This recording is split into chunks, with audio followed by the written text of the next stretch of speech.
Алмас тақсырдың, Ақай тақсырдың, Европабыздың, мына Нұрлан әкелердің қылып атқан жақын туғандардың дуаларыңарды қабыл қылсын. Құдайым ошол мұсылман болып өткен бүтін жет атаңарға пайдасы тейсін. Мындан кейінгі артыңардан келе тұрған жет ұрпағыңарға пайдасы тейсін. Біреудің қылған жақшылығы наркөсте ушу ата бабаларына дағы, кейінгі келер ұрпағына дағы пайдасы тиеді. Бұға Құранда да, хадисте де дәлел бар. Bir адамның қылған жақшылығы қырғыз бекер айтпайды, şu жет атасына кетеді, жет ұрпағын улайды. Құдайым бұйырса, иншалла қылған жақшылығыңар қабыл болсын, Құдайым кем қылбасын, ден солуыңар шың болсын, иманыңар бекем болсын, ырысқыңар кең болсын, ден солуыңар шың болсын, асман жерден бәле келген болса, Құдайым сақтасын, елімізді сақтасын, Құдайым елге берсін, ел ішін анан бізге берсін, елдің келгішін аман қылсын.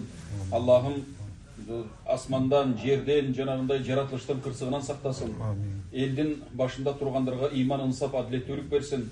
Ушундай келген ер арзаматтарыбызға, ағайынлерімізге Құдайым аманшылық, тыншылық берсін.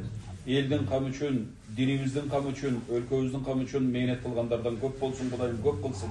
Аллахым өзі қолдасын, жамандықтан алыс қылсын. Аллахумма салли ала сайидна Мухаммад ва ала сайидна Мухаммад.